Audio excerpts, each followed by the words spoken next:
എൻ്റെ ആദ്യത്തെ teaching experience എന്ന് പറയുന്നത് ശരിക്കും പറഞ്ഞു കഴിഞ്ഞാൽ എൻ്റെ ലൈഫിനെ തന്നെ മാറ്റിമറിച്ചൊരു കാര്യമാണ്. ഞാൻ എംടെക് കംപ്ലീറ്റ് ചെയ്തിട്ട് പഠിപ്പിക്കാൻ പോയപ്പോൾ ആ കോളേജിലെ ബെസ്റ്റ് സ്റ്റുഡൻസിൻ്റെ ഒരു ബാച്ചാണ് എനിക്ക് വന്നത്. ഓക്കെ, അപ്പോൾ ആദ്യം എനിക്ക് ഭയങ്കര സന്തോഷമായിരുന്നു. പക്ഷേ എനിക്ക് അസൈൻ ചെയ്ത സബ്ജക്റ്റ് എന്ന് പറയുന്നത് EMFT, ഈസി ട്രിപ്പിൾ പഠിക്കുന്ന സ്റ്റുഡൻസിനെ അറിയാം. EMFT എന്ന് പറഞ്ഞാൽ പഠിക്കുന്ന സമയത്ത് തന്നെ അത്രയും കഷ്ടപ്പെട്ട് പഠിച്ചൊരു സബ്ജക്റ്റാണ്.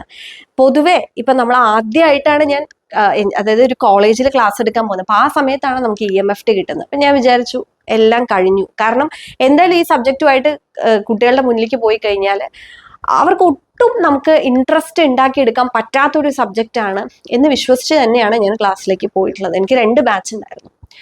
അപ്പോൾ പക്ഷെ ഞാൻ എന്തായാലും കോംപ്രമൈസ് ചെയ്യാൻ തയ്യാറല്ല. കാരണം എൻ്റെ ആദ്യത്തെ ഒരു ടീച്ചിങ് എക്സ്പീരിയൻസ് ആണ്. അപ്പോൾ അതുകൊണ്ട് ഞാൻ നന്നായിട്ട് പ്രിപ്പയർ ചെയ്തിട്ട് എൻ്റെ ബെസ്റ്റാണ് കുട്ടികളിലേക്ക് കൊടുത്തത്. എനിക്ക് തോന്നുന്നു ഞാൻ പഠിക്കുന്നതിനേക്കാൾ കൂടുതൽ എഫേർട്ട് എടുത്തിട്ടാണ് പഠിപ്പിക്കാൻ പോയത്. പക്ഷേ അതിൻ്റെ ഒരു റിസൾട്ട് എനിക്ക് കിട്ടി. കാരണം ഈ ബാച്ച് കഴിയാറായപ്പോൾ അവരുടെ സാർ അവരുടെ അടുത്ത് നിങ്ങളുടെ ഫേവറേറ്റ് സബ്ജക്റ്റ് ഏതാണെന്ന് ചോദിച്ചപ്പോൾ എൻ്റെ ആ ബാച്ചിലെ സ്റ്റുഡൻസ് EMFT ആണെന്ന് പറഞ്ഞു. അതിനേക്കാൾ കൂടുതലായിട്ടൊന്നും കിട്ടാനില്ല. കാരണം എനിക്ക് തോന്നുന്നു ഒരു കോളേജിലും ഒരു സ്റ്റുഡൻസും EMFT അവരുടെ ഫേവറേറ്റ് സബ്ജക്റ്റ് ആയിട്ട് പറയുമെന്ന് തോന്നിയിട്ടില്ല.